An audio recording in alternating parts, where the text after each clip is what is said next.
Hello साथियों, सभी का स्वागत है आपका online YouTube platform Awadh coaching पर।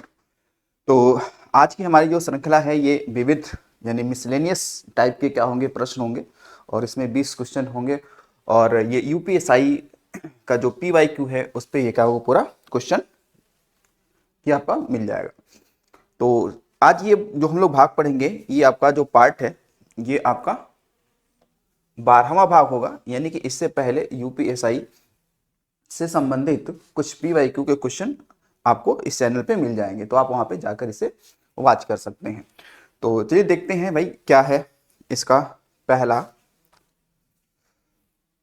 सवाल। ठीक है, देखिए लिखा हुआ है कि आधुनिक हिंदी साहित्य का जनक किसे माना जाता है। ठीक है, हरिवंश राय बच्चन, मिर्जा गालिब, सूरदास या भारतेंदु हरिश्चंद्र। ठीक है, तो इन चार ऑप्शनों में जो सही ऑप्शन है आपका वो है ऑप्शन डी, यानी कि फोर्थ। तो भारतेंदु हरिश्चंद्र को माना जाता है हिंदी साहित्य का जनक। क्या माना जाता है? हिंदी साहित्य का इनको जनक माना जाता है। अब देखिए, जो भारतेंदु हरिश्चंद्र हैं इनका जो जन्म होता है ये सितंबर 1850 को होता है। ठीक, कहाँ पे? तो वाराणसी। ठीक है, उत्तर प्रदेश का जिला जो है वाराणसी, यहाँ पे इनका क्या होता है, जन्म होता है 1850। ठीक है, भारतेंद्र हरिश्चंद्र को हिंदी नाटक का जनक भी माना जाता है। ठीक है, हिंदी नाटक का जनक माना जाता है। और जो कैसे हिंदी साहित्य का अग्रदूत या इन्हें कह सकते हैं जनक भी मानते हैं। तो भारतेंद्र हरिश्चंद्र की कई सारी क्या हैं, पुस्तकें हैं। ठीक है, कई सारी इनकी पुस्तकें हैं। आपने पढ़ा होगा भारत दुर्दशा, है नहीं, या अंधेर नगरी जैसी इनकी पुस्तकें हैं। तो भारतेंद्र हरिश्चंद्र को माना जाता है हिंदी साहित्य का जनक माना जाता है। बाकी ऊपर के भी कुछ नाम हैं जो इंपॉर्टेंट हैं। देखिए, जैसे मिर्जा गालिब की हम लोग बात करें तो मिर्जा गालिब ये आगरा के थे, यानी कि इनका जन्म कहाँ हुआ? आगरा में। ठीक है, और ये खासकर कब थे? तो मुगलों के ये समय थे। ठीक है ना, तो मुगलों के समय जो एक सैनिक परिवार होता था उनके ये हिस्सा हुआ करते थे। बाकी इनकी रुचि उर्दू और फारसी की कविताएं लिखना ये इनका, ठीक है, पेशा था। अब देखो यहाँ पे, देखो अब जो हरिवंश राय बच्चन की बात करते हैं तो हरिवंश राय बच्चन जो है इनका जो जन्म हुआ, इनके जन्म की बात करते हैं तो इनका जन्म है कहाँ पे? प्रतापगढ़। कहाँ पे है? प्रतापगढ़। ठीक है ना, प्रतापगढ़ जिसे आंवला नगरी कहते हैं। ठीक है, ये ध्यान रखिएगा, इनका जन्म प्रतापगढ़ है, न कि इलाहाबाद। ठीक है, इलाहाबाद इनकी क्या रही है? कर्म भूमि रही है, जहां से इन्होंने अपना सारा लेखन कार्य किया है। तो ये प्रतापगढ़ इनका जन्म हुआ। ठीक है, हरिवंश राय बच्चन को। और हरिवंश राय बच्चन को हालावादी हालावादी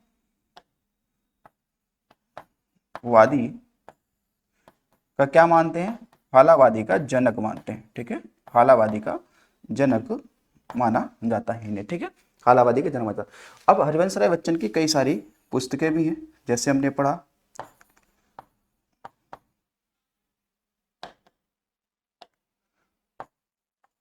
मधुशाला, उसके अलावा मधुबाला, इसके अलावा मधु कलश, इसके अलावा निशा निमंत्रण, निशा निमंत्रण। ठीक, और ये सारी पुस्तकें इनकी इसी क्रम में आई भी। ठीक है, यानी पहले मधुशाला, फिर मधुबाला, फिर मधुकलश और फिर निशा निमंत्रण। ये इन्होंने इसका क्रम भी, वर्ष का क्रम भी ध्यान रख सकते हैं कि इस क्रम में लिखा गया। ठीक है, वैसे इनकी और भी पुस्तकें हैं, जैसे आपने पढ़ा इनकी जो आत्मकथा है वो इन्होंने कई भागों में लिखा है, जैसे कि नीड़ का निर्माण फिर से, है नहीं, क्या भूलूं क्या याद करूं, है नहीं, तो ये भी पुस्तकें इन्हीं की हैं। ठीक है, तो बाकी सूरदास को आप जानते हैं कि इनका जन्म जो कहाँ हुआ, ये मथुरा, और इनके गुरु कौन थे?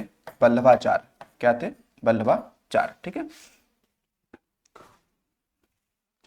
अगले देखिएगा, भारत बांग्लादेश की सीमाओं पर किसका पहरा रहता है? भारत और बांग्लादेश की सीमाओं पर किसका पहरा रहता है?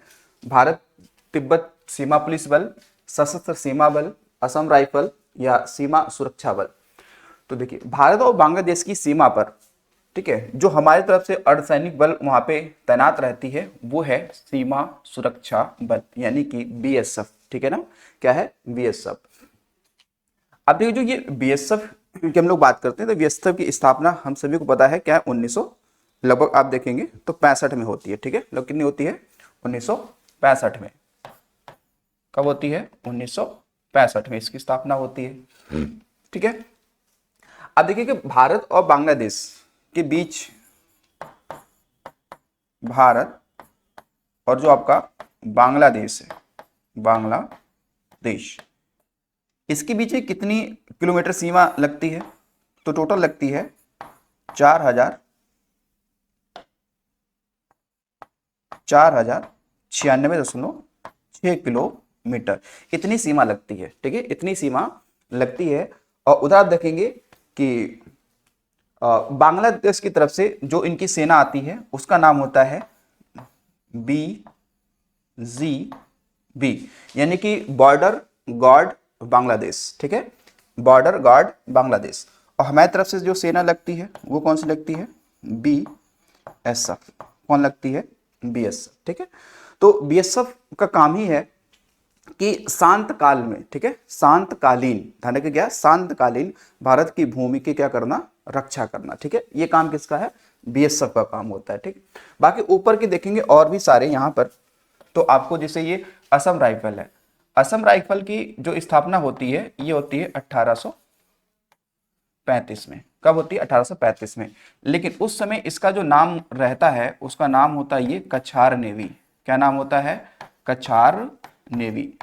तो इसकी स्थापना ब्रिटिशों द्वारा की गई थी। किसके द्वारा की गई थी? ब्रिटिशों के द्वारा की गई थी, ठीक है, किसके द्वारा? ब्रिटिशों के द्वारा की गई थी।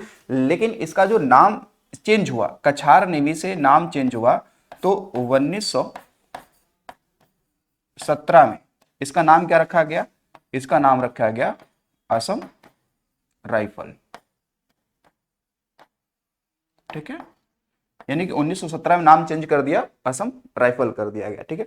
और ये जो असम राइफल है, ये असम राइफल, ये कह सकते हैं कि भारत में ये क्या है? सबसे पुराना क्या है भाई? अर्ध सैनिक बल है। सबसे क्या है? अर्ध सैनिक ये बल है, ठीक है, अर्ध सैनिक ये बल है। ध्यान रखेंगे ये सबसे अर्धसैनिक, मतलब सबसे पुराना अर्धसैनिक ये बल है। कौन?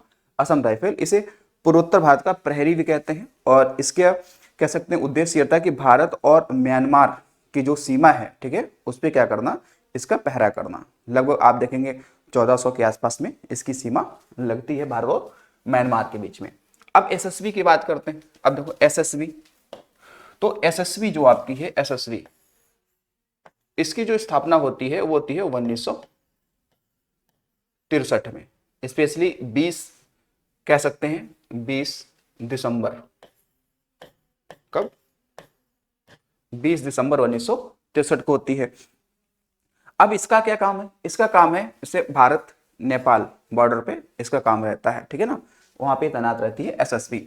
और दूसरी बात ध्यान रखिए, जो एसएसबी है इसको पहले और नाम देते थे भाई। पहले से कहते थे इसे बोलते थे स्पेशल सर्विस ब्यूरो, ठीक है, पहले इसका नाम था special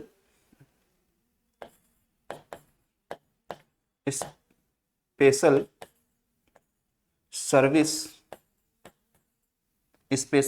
bureau, special service bureau. ध्यान रखेंगे कि जो एसएसबी है इसको पहले हम लोग क्या कहते थे? स्पेशल सर्विस ब्यूरो के नाम से भी पुकारते थे, ठीक है। और आईटीबीपी की बात करें, आईटीबीपी ये जो है इसकी स्थापना 1962 में हुई थी। क्योंकि हमें पता है कि आईटीबीपी जो है ये भारत और चीन के बीच में ये तैनात रहती है। क्योंकि चीन और भारत के बीच में जो सीमा लगता है वो कितना लगता है? तो 3488 किलोमीटर, ठीक है, कितना 3488 किलोमीटर, ठीक है। तो ये इस चीज को आपको ध्यान रखिएगा, ठीक है। तो वो भारत तिब्बत सीमा पुलिस पुलिस की स्थापना कब हुआ? 1962, ठीक है, स्पेशली 24 अक्टूबर को, ठीक है। कब हुआ? 24 अक्टूबर, ठीक है, 24 अक्टूबर, दिख रहा है ना? हाँ ठीक है, ध्यान रखें। तो इन सभी को ध्यान रखेंगे। राष्ट्रीय सांप्रदायिक सद्भावना प्रतिष्ठान को वर्ष डैश में स्थापित किया गया था? 1992, 1989, 1987 या 1995, ठीक है। तो इसका सही आंसर क्या है? 1992, ठीक है ना, 1992। डैश समस्त भारत या अंतरराज्यीय विस्तार वाले गंभीर अपराधों की जांच के लिए उत्तरदायी है। यहां पर लिखा है क्या कि कौन है जो समस्त भारत या अंतरराज्यीय विस्तार वाले गंभीर अपराधों की जांच के लिए उत्तरदायी है? केंद्रीय अन्वेषण ब्यूरो, केंद्रीय सतर्कता आयोग, राष्ट्रीय अपराध रिकॉर्ड ब्यूरो या फिर खुफिया विभाग, ठीक है, या फिर खुफिया विभाग। देखो, तो इसके लिए जो सही है ना, जांच कौन करेगा? ठीक है, तो है कौन? सीबीआई। कौन है? सीबीआई, ठीक है ना, कौन है? सीबीआई। अब देखो, जो सीबीआई की स्थापना की हम लोग बात करते हैं, तो सीबीआई की स्थापना जो होती है वो होती है 1963 में। कब होती है? 1963 में। मुख्यालय कहां पे इसका? नई दिल्ली। गृह मंत्रालय के अधीन क्या करेगा? ये कार्य करेगा। और भारत में इंटरपोल के लिए ये एक एजेंसी के रूप में काम करती है। यानी कहा जाए कि इंटरपोल जो है उसकी भारत में कौन एजेंसी है, उसके लिए कौन काम करेगा? तो करेगी कौन? सीबीआई उसके लिए क्या करेगी? काम करती है, ठीक है ना, सीबीआई उसके लिए काम करती है। हालांकि कभी कोई सवाल आपसे ये भी पूछ लेता है कि भाई ये किसके कह सकते हैं कि जो ये सीबीआई है, ठीक है, ये इसको किसके अधीन मतलब बल प्राप्त होता है? तो दिल्ली पुलिस जो है उसके अधीन इसको सारी शक्तियां क्या होती हैं? प्राप्त होती हैं, ठीक। अब यहाँ पे देखो, केंद्रीय सतर्कता आयोग।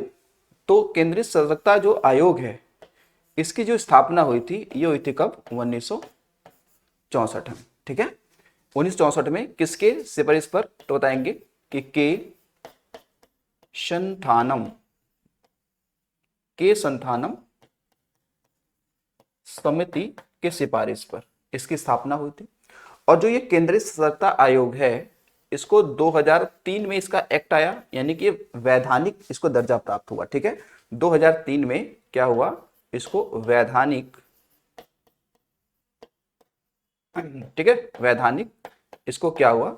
दर्जा प्राप्त हुआ, ठीक है, वैधानिक दर्जा प्राप्त हुआ। नीचे लिखा हुआ है कि राष्ट्रीय अपराध रिकॉर्ड ब्यूरो, ठीक है, ये भी हालांकि गृह मंत्रालय के अधीन ही क्या करता है? कार्य करता है, ठीक है, गृह मंत्रालय के अधीन ही क्या करता है? ये कार्य करता है। और इसकी स्थापना जो हुई थी 1986 में। कब हुआ? 1986 में। अब ये जो राष्ट्रीय अपराध रिकॉर्ड ब्यूरो है, इसका काम यह है कि भारत के अंदर जितने भी मान लो कोई क्राइम अगर हो रहा है, जैसे मान लो कि महिलाओं का क्या हो गया, अगर वो महिला गायब हो गई है, नहीं, उनकी तस्करी कर दी गई, बच्चों की तस्करी हो गई, ठीक है, या भारत में कितने अपराध हो रहे हैं, ठीक है, कितनी आत्महत्याएं हो रही हैं, ठीक है, तो ये इन सबका एक रिकॉर्ड कौन तैयार करता है? तो ये करता है राष्ट्रीय अपराध रिकॉर्ड ब्यूरो, जो 1986 में इसकी क्या हुई थी? स्थापना की गई थी, ठीक है, 1986 में इसकी स्थापना की गई थी, ठीक। तो और उसके बाद में नीचे लिखा है खुफिया विभाग, आईबी। आईबी का मतलब क्या है? इंटेलिजेंस ब्यूरो, ठीक है, क्या? Intelligence bureau. तो जो ये एक खुफिया विभाग है, ठीक है, इसकी स्थापना कब हुई थी? तो 1887 में हुई थी। कब हुई थी? 1887 में हुई थी, ब्रिटिशों के समय, ठीक है।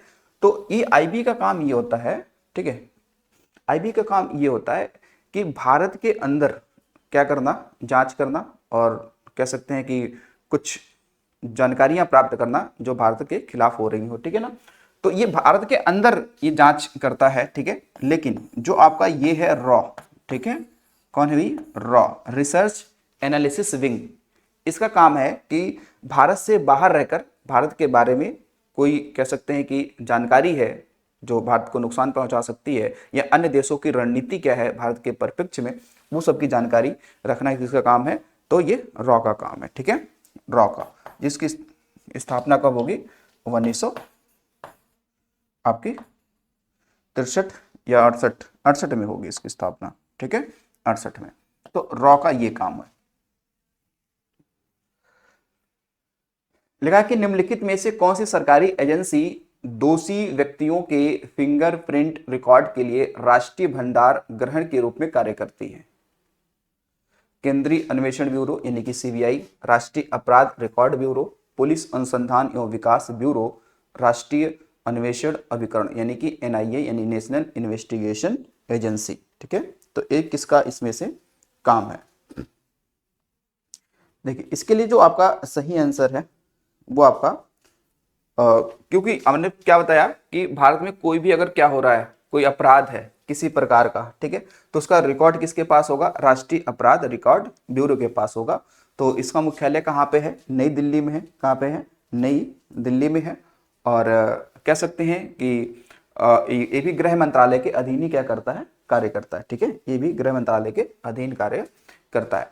अब जो नीचे लिखा है पुलिस अनुसंधान एवं विकास ब्यूरो, ठीक है, ये जो विकास ब्यूरो आपका है, तो इसका एक काम ये होता है क्योंकि इसकी स्थापना जो हुई थी वो 1970 में हुई थी और इसका मुख्यालय भी कहाँ पे है? नई दिल्ली में है, ठीक है, इसका मुख्यालय कहाँ पे? नई दिल्ली में है और ये भी गृह मंत्रालय के अधीन ही कार्य करता है। क्या होता है? गृह मंत्रालय के अधीन ये कार्य करता है, गृह मंत्रालय के अधीन कार्य करता है। तो इसका काम क्या है? इसका काम यह है कि जो पुलिस बल है, ठीक है, जो पुलिस बल है, तो पुलिस बल के अंदर क्या आधुनिकीकरण किया जा सकता है, इसमें क्या विकास किया जा सकता है, उसमें सुधार क्या किया जा सकता है, उसका काम ये है, ठीक है। तो कह सकते हैं कि पुलिस, इसका काम ये है कि पुलिस बलों में आधुनिकीकरण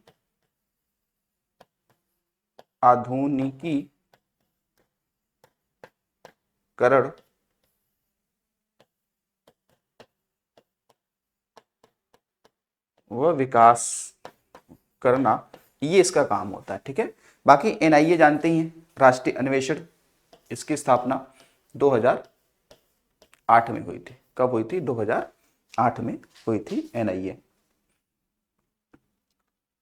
चलिए अगला देखिए, डैश की स्थापना 2014 में ब्रिटेन, एस्टोनिया, इजराइल, दक्षिण कोरिया और न्यूजीलैंड द्वारा अपने नागरिकों के लिए जीवन की गुणवत्ता बढ़ाने के लिए डिजिटल तकनीकों को जुटाने के लिए की गई थी। क्या? Democracy summit, digital global partnership, democracy 10 या डिजिटल नेशंस। तो ये है सही आंसर क्या? डिजिटल नेशंस, ठीक है ना।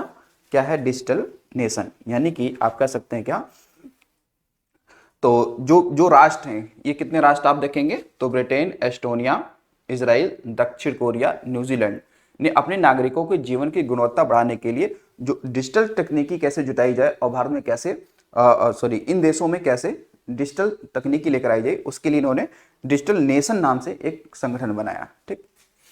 चलिए अगला है, भारत ने वर्ष डैश में महिलाओं के विरुद्ध भेदभाव के सभी रूपों के उन्मूलन पर समझौते पर क्या किया? हस्ताक्षर किया। ये कब किया? 1992, 1980, 1979 या 1986, ठीक है। तो इसके लिए सही आंसर क्या होगा? 1980, ठीक है। क्या? 1980। ये वैसे सवाल आपका फेवरेट सवाल है यूपीएसआई में, क्योंकि ये 2021 में पूछा भी गया है और हमें लगा और भी सारे एग्जाम में ये पूछे गए हैं, यूपी या यूपीएसआई या यूपीएसआई के कई सारे शिफ्टों में सवाल आ चुका है। तो इसको ध्यान रखना कि भारत ने किस वर्ष महिलाओं के विरुद्ध भेदभाव के सभी रूपों के उन्मूलन पर क्या किया था? समझौता किया था। तो बताएंगे 1980 में किया था, ठीक। चलिए आगे देखिए, अगला है कि साइबर अश्लीलता यानी कि पोर्नोग्राफी का कारण बनने वाली सामग्री के लिए सामग्री की प्रकृति डैश डैश होगी, ठीक है। यानी कि पोर्नोग्राफी का जो कारण है, ठीक है, उससे जो सामग्री जो निर्मित होती है उसकी प्रकृति क्या होनी चाहिए, ठीक। पहला है क्या? जिस सामग्री को प्रकाशित या प्रसारित किया जाता है वह कामुक है। सामग्री कामुक अभिलाषा के लिए अपील करती है। सामग्री के प्रभाव के कारण किसी भी व्यक्ति के बिगड़ने और भ्रष्ट होने की संभावना है। तो अगर यहाँ पे देखा जाए जो सही आंसर इसमें आपको मिलेगा वो आपको ऑप्शन 1 और 2 का होना चाहिए कि जिस सामग्री को प्रकाशित या प्रसारित करने किया था वो कामुक है, ठीक है। तो एक और दो तो सही है यहाँ पे, ठीक है, एक और दो सही है। तो इस हिसाब से आंसर आपका फोर्थ वाला क्या हो जाएगा, आपका सही हो जाएगा। निम्नलिखित में से किस संगठन का नारा क्या है, सर्वत्र सर्वोत्तम सुरक्षा है। ध्यान में पिछले आप देखा जो आपने क्लासेस ली हैं उसमें हालांकि ये सवाल पूछा जा चुका है, तो इसलिए यहां पे सर्वत्र सर्वोत्तम सुरक्षा ये है राष्ट्रीय सुरक्षा गार्ड की, ठीक है, यानी कि एनएसजी, ठीक है, एनएसजी है। और आप देखेंगे एनएसजी जो ये है एनएसजी, इसकी स्थापना कब होगी, इसकी स्थापना होती है 1986 में, ठीक है ना, कब होगी, 1986 में क्या होगी, इसकी स्थापना होगी, ठीक है। और आपको ये आप ये जानते भी होंगे, ठीक है ना, आपको ये चीज पता भी होगा कि 1984 में, ठीक है, 1984 में, ठीक है, क्या चलाया गया था, ऑपरेशन ऑपरेशन ब्लू, ठीक है, क्या चलाया गया था, ऑपरेशन ब्लू, ठीक है, ऑपरेशन ब्लू चलाया गया था, ठीक। तो इस ऑपरेशन ब्लू के बाद, इस ऑपरेशन ब्लू के बाद आवश्यकता पड़ी किसकी, राष्ट्रीय सुरक्षा गार्ड की, ठीक है। जो राष्ट्रीय सुरक्षा गार्ड है इसकी स्पेशली अगर आप देखेंगे जो वर्क है उसका काम ये है कि प्रधानमंत्री या प्रधानमंत्री की फैमिली या पूर्व जो प्रधानमंत्री रह चुके हैं उनकी ये सुरक्षा करता है, ठीक है ना, ये एनएसजी। तो इसका क्या है, सर्वोत्तम और सर्वत्र सर्वोत्तम सुरक्षा, ये इसका क्या है, अपना एक इसका आदर्श वाक्य है, ठीक है, यह नारा है। बाकी सीमा सुरक्षा बल जानते ही हैं, ठीक है, सीमा सुरक्षा बल यानी कि इसे बोलते हैं BSF, BSF. Sikh light infantry, देखो भारतीय सेना में एक रेजिमेंट ये है, भारतीय सेना में एक रेजिमेंट है सिख लाइट इन्फेंट्री। भारतीय वायुसेना आप जानते ही हैं, तो इसलिए ऑप्शन आपका क्या होगा, फोर्थ वाला सही हो जाएगा। वैश्विक आतंकवाद सूचकांक किस संगठन द्वारा जारी किया जाता है, ठीक, वैश्विक आतंकवाद सूचकांक, ठीक है। तो वैश्विक आतंकवाद सूचकांक का मतलब होता है कि भाई किस देश में आतंकवाद कितने बड़े स्तर पे है, ठीक है ना, और उस वर्ल्ड में उसकी रैंकिंग क्या है इस मामले में। इकोनॉमिक इंटेलिजेंस यूनिट, संयुक्त राष्ट्र सुरक्षा परिषद, Amnesty International, Institute for Economics and Peace. तो इसके लिए जो सही आंसर है आपका वो ऑप्शन डी सही है, ठीक है, क्या सही भाई, ऑप्शन आपका इसमें डी क्या हो जाएगा, सही हो जाएगा, ठीक है। अच्छा, कभी कभी आपसे सवाल जो अन्य ऑप्शन है उससे भी आपसे पूछा जा सकता है, ठीक है। तो देखिए अन्य ऑप्शनों की अगर हम लोग बात करें, ठीक, तो यहाँ पे एमनेस्टी इंटरनेशनल, ठीक है, ये स्पेशली मानव अधिकारों के लिए ये आवाज उठाता है और इसकी स्थापना जो हुई थी 1961 में, और इसका जो मुख्यालय है वो कहाँ पे है, लंदन में, ठीक है ना, कहाँ पे है, लंदन में। ऊपर लिखा है संयुक्त राष्ट्र सुरक्षा परिषद, तो हालांकि ये तो जो आपने पढ़ागा यूएनओ, ठीक है, यूएनओ, तो यूएनओ का ये एक अंग है, ठीक है ना, संयुक्त राष्ट्र सुरक्षा परिषद है, ये क्या है आपका यूएनओ का एक अंग है, एक क्या है भाई, अंग है, क्योंकि इसमें टोटल 15 सदस्य होते हैं, है नहीं, टोटल 15, जिसमें से 10 अस्थायी होते हैं अस्थायी और 5 क्या होते हैं स्थायी, 5 क्या होते हैं स्थायी, ठीक। और इस 5 स्थाइयों में आप देखेंगे, ठीक है ना, तो इसमें 5 कौन कौन है, तो देखिए आर फेस, ठीक है, ऐसे याद रखेंगे आर फेस। तो आर फेस का मतलब है कि भाई आर का मतलब क्या है इसमें, रूस, क्या है, रूस। एफ का मतलब है फ्रांस, ठीक है, फ्रांस। ए का मतलब है यूएसए यानी अमेरिका। सी का मतलब है आपका चीन, ठीक, और ई का मतलब है इंग्लैंड, ठीक, इंग्लैंड। तो ये जो राष्ट्रीय सुरक्षा जो परिषद है यूएनओ का जो अंग माना जाता है, जिसे दुनिया का पुलिसमैन भी कहते हैं इसको, तो इसमें 5 क्या है, P5 जैसे परमानेंट 5 कहते हैं, और आपका T10 कहते हैं यानी टेम्परेरी, ठीक है। तो 5 तो स्थायी वाले सदस्य ध्यान रखेंगे कौन कौन से, जिनके पास वीटो पावर का प्रयोग ये लोग करते हैं, ठीक, ठीक। अच्छा, ये Institute for Economics and Peace, इसका जो मुख्यालय है वो सिडनी में है, ठीक है ना, कहाँ पे भाई, सिडनी, सिडनी कहाँ पे, तो ऑस्ट्रेलिया, कहाँ पे, ऑस्ट्रेलिया, ऑस्ट्रेलिया, ठीक।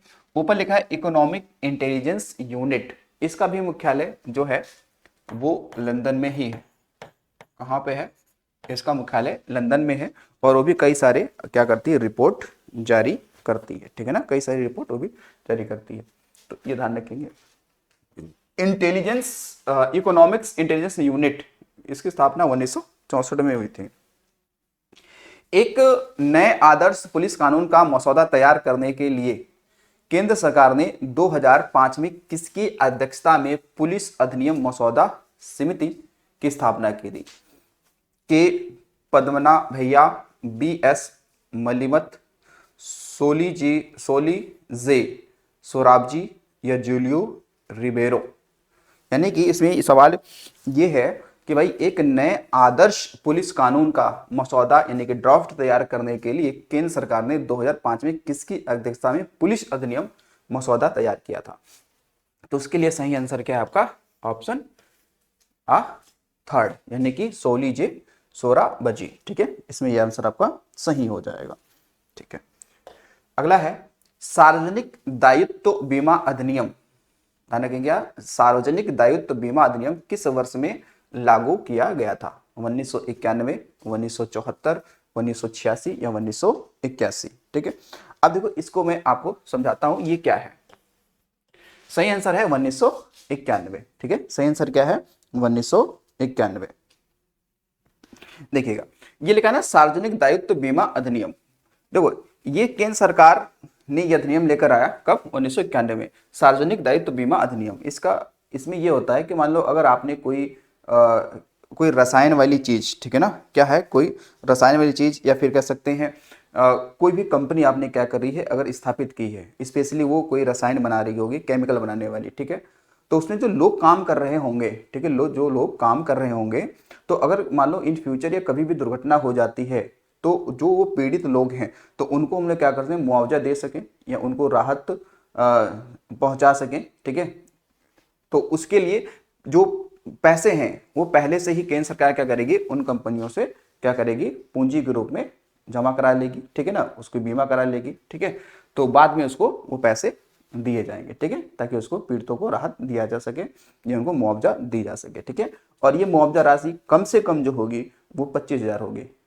मृत्यु होने पर मुआवजा राशि कम से कम कितनी, 25,000 रुपये होती है। जैसे आपने देखा कि और दिसंबर 1984 में जो भोपाल में त्रासदी गैस हुआ था, जिसमें MIC है नहीं, मिथाइल आइसोसाइनाइड नामक रसायन क्या हुआ, उसमें से वो टैंक फट गया, और क्या हुआ, वहाँ पे जितने भी कार्य कर रहे थे या आसपास के जो लोग थे उनकी लगभग उसमें कई सारे लोग, कई सैकड़ों लोग उसमें उनका क्या हुआ, निधन हो गया, ठीक है। तो बाद में मुआवजा को लेकर बहुत सारा उसमें आंदोलन भी हुआ है नहीं, बहुत लोगों को अभी तक मुआवजा भी नहीं मिला है उसमें, ठीक है। तो ये क्यों ऐसा हुआ, ताकि वो इस प्रकार का अधिनियम नहीं था, ठीक है।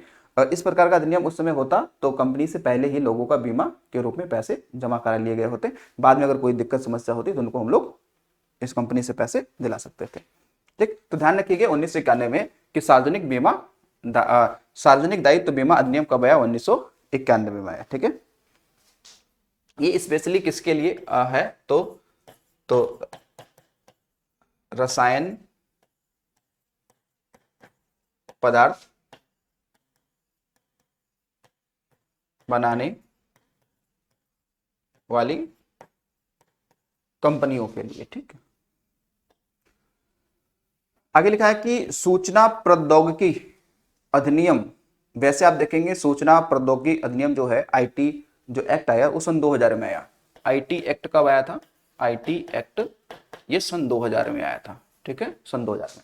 सूचना प्रौद्योगिकी अधिनियम के तहत E-गवर्नेंस के कार्यान्वयन के बारे में निम्नलिखित में से कौन सा कथन सत्य है?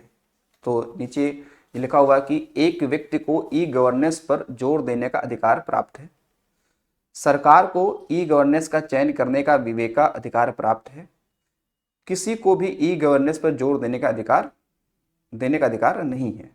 तो अगर आप देखेंगे यहाँ पर तो जो पहली वाली बात है ना, ये आपकी बात क्या है, ये गलत है, ठीक है ना। यानी आप लिखा ना एक व्यक्ति को E-गवर्नेंस पर जोर देने का अधिकार प्राप्त है, एक व्यक्ति को नहीं, ये व्यक्ति को नहीं।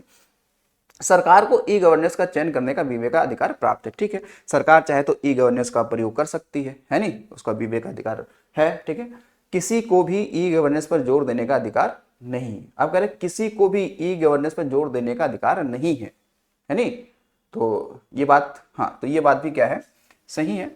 तो ये आपका ऑप्शन फोर्थ सही हो जाएगा, यानी कि 2 और 3। ठीक है ना, ये 2 और 3 सही हो जाएगा। अब देखिए जो ई गवर्नेंस है, ठीक है ना, जो आपका क्या है ई गवर्नेंस जो है, इसके मुख्य रूप से 4 घटक होते हैं। कितने घटक होते हैं? 4 घटक होते हैं। ठीक है, क्या होते हैं भाई? 4 घटक होते हैं। जैसे कौन कौन से घटक होंगे? जैसे आप देखेंगे, हम कहेंगे G2G, ठीक, G2G, या ऐसे कहें इसको,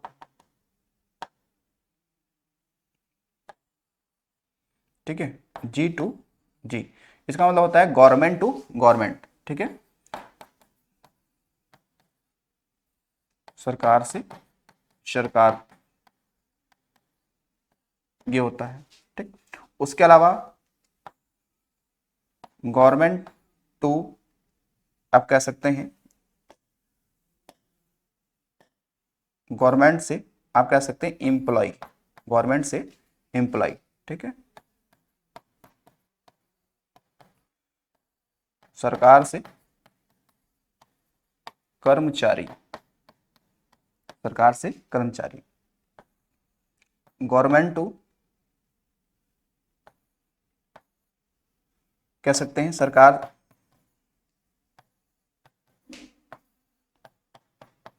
से वाणिज्य, या बिजनेस जिसे कहते हैं, वाणिज्य, बिजनेस। ठीक, उसके अलावा गवर्नमेंट टू, आप कह सकते हैं, हाँ गवर्नमेंट टू गवर्नमेंट हो गया, गवर्नमेंट टू एम्प्लॉय हो गया, और बिजनेस हो गया। उसके अलावा सी, गवर्नमेंट टू सिटीजन, सरकार से नागरिक, क्या हो गया? सरकार से नागरिक। ठीक है, यानी कि ई गवर्नेंस क्या है? ई गवर्नेंस का मतलब ये होता है कि जैसे आप डिजिटलीकरण के माध्यम से जब आप कोई गवर्नेंस या प्रशासन करते हैं तो वो ये है। ठीक है, जैसे मान लो कि जैसे आपने बोला कि सरकार, जैसे मान लो कि यूपी सरकार है, ठीक है, वो केंद्र सरकार से कोई भी अगर काम करना है या कोई भी योजना के बारे में डिस्कस करना है या जो भी कुछ भी हो, वो उसको अगर डिजिटली तरीके से अगर वो अपने कह सकते हैं कि संचार का जो माध्यम अपना रहे हैं, ठीक है, डिजिटली तरीके से, उसे कहेंगे क्या? Government to government. ठीक है, क्या बोलेंगे? Government to government. और मान लो कि जैसे सपोज करो ये गवर्नमेंट टू एम्प्लॉय है, यानी कि जैसे सपोज करते हैं कि मान लो कोई भी राज्य सरकार का कर्मचारी है, ठीक है, उसको सैलरी, उसको पेंशन, ये पैसे या उसको कोई भी सूचना देना, वो कैसा गवर्नेंस है? तो गवर्नमेंट टू एम्प्लॉय है। ठीक है, ये गवर्नमेंट टू बिजनेस है। फिर ये क्या? गवर्नमेंट टू सिटीजन है। इसका मतलब है कि मतलब आप ऐसा सपोज करें कि जैसे आप जैसे मान लो कोई भी योजना हो गई, जैसे मान लो यूपी की कोई योजना हो गई, केंद्र की कोई योजना हो गई, ठीक है, तो उस योजना के बारे में नागरिक को, जनता को बताना जिस जो माध्यम अपनाया जाता है उसे कहते हैं क्या? Government to employ, sorry government to citizen बोलेंगे। ठीक है ना, तो ये इसको आपको क्या रखना है? ध्यान रखना है।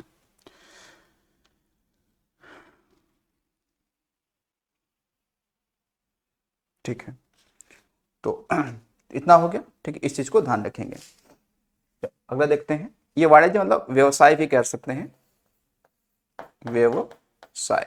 ठीक, अगला देखिए, कानूनी सुक्ति नेसेसिटास पब्लिका मेजर एस्ट कॉम प्राइवेट का अर्थ क्या है? ठीक है, ये कह रहा है कि इसका अर्थ क्या है। ठीक है, इसका अर्थ क्या होता है जो ऊपर लिखा हुआ है। ठीक है, लिखा ना, नेसेसिटास पब्लिक मेजर एस्ट कॉम प्राइवेट। ठीक है, तो इसका मतलब ये होता है कि सार्वजनिक जो आवश्यकता है वो निजी आवश्यकताओं से अधिक महत्वपूर्ण है। ये ऑप्शन क्या है आपका? सही है। और ये चीज होनी भी चाहिए कि अगर मान लो कोई सार्वजनिक क्या है आवश्यकता है तो वो निजी आवश्यकता से तो ज्यादा ही महत्वपूर्ण होगा, है नहीं? मान लो गांव में सोलर लाइट नहीं है, वो ज्यादा इंपॉर्टेंट है, आपके घर में नहीं है, वो इंपॉर्टेंट नहीं है। ठीक है, तो ये ध्यान। फिर कहा कि निम्नलिखित में से कौन सा समझौता भारत और अमेरिका को ईरान ईंधन भराई और पुनर्भरण के लिए एक दूसरे के निर्दिष्ट सैन्य सुविधाओं तक पहुंच प्रदान करता है। तो ऊपर लिखा हो गया GSOMIA या E2EE या लेमिओ या COMCASA, ठीक है। तो इसके लिए सही आंसर है ऑप्शन का, वो है कौन सा, ऑप्शन नंबर थर्ड। कौन सा होगा, ऑप्शन नंबर आपका थर्ड इसमें आपका सही हो जाएगा, ठीक है ना। तो जो आपका LEMOA है, ठीक है, तो इसे हम लोग बोलते हैं क्या, लॉजिस्टिक्स, ठीक है, लॉजिस्टिक्स, और बोलेंगे इसको एक्सचेंज मेमोरेंडम ऑफ एग्रीमेंट, ठीक। तो कभी अगर मान लो सवाल अगर से पूछ ले तो इसे कहेंगे क्या, लॉजिस्टिक्स,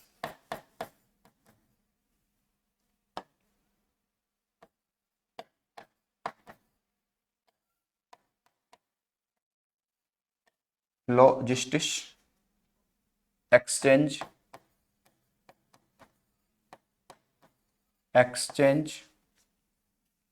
मेमोरेंडम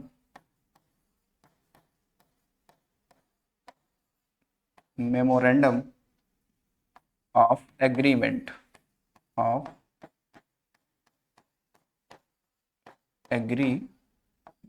ठीक है। तो ये इसे बोलते हैं। तो ये समझौता भारत और अमेरिका के बीच में हुआ। फेसबुक पर शो देखने के लिए निम्न में से कौन से प्लेटफॉर्म का उपयोग किया जाता है, कैमियो, फेसट्यूब, फेस ऐप या फेसबुक वॉच। तो ये देखो, ये सही आंसर क्या है, फेसबुक वॉच, ठीक है। तो फेसबुक पर अगर शो देखना है, ठीक है, कोई शो देखना है, तो उसके लिए फेसबुक ने एक कह सकते हैं फीचर्स लॉन्च किया था, ठीक है, उसका नाम क्या था, फेसबुक वॉच। तो यहाँ से आप शो देख सकते हैं। तो अगर हम बात करते हैं भाई कि जो फेसबुक ये है, ठीक है, फेसबुक जो फेसबुक है इसका मात्र संस्था कौन है नहीं, यानी कि मटेरियल कंपनी कौन सी है, तो कह सकते हैं कि जो फेसबुक की और कहते हैं मात्र जो संस्था है, ठीक है, मात्र संस्था, यानी कि ये किसके अधीन काम में करता है, तो वो है मेटा प्लेटफॉर्म। क्या है, मेटा प्लेटफॉर्म, ठीक। अब फेसबुक जो आया ये 2004 में आया, कब, 2004 में। और फेसबुक का जो मुख्यालय या फिर मेटा का मुख्यालय है वो कैलिफोर्निया में है। कहाँ पे है, कैलिफोर्निया में इसका मुख्यालय है, यानी यूएसए। सबको पता है मार्क जुकरबर्ग इसके क्या है, संस्थापक है, ठीक है। अब जो फेसबुक है, तो फेसबुक के कई सारे प्रोडक्ट हैं, तो ये आपसे पूछ लेगा कि ये भाई किसका प्रोडक्ट है। चाहे आप इंस्टा की बात करो, है नी, इंस्टाग्राम, ये किसका है, फेसबुक का है। व्हाट्सअप किसका है, व्हाट्सअप फेसबुक का ही है, ठीक है। उसके अलावा थ्रेड्स किसका है, थ्रेड्स इन्हीं का है, ठीक है। उसके अलावा इंस्टाग्राम, व्हाट्सअप, थ्रेड्स, ये किसका है, ये फेसबुक का ही क्या है, ये है, ठीक है। ये सब ध्यान रखेंगे।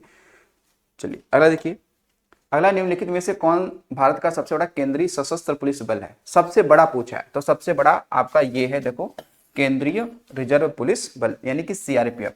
जो सीआरपीएफ है, सीआरपीएफ की जो स्थापना होती है, ये पहले हालांकि 1939 में होती है, लेकिन उस समय नाम होता है क्राउन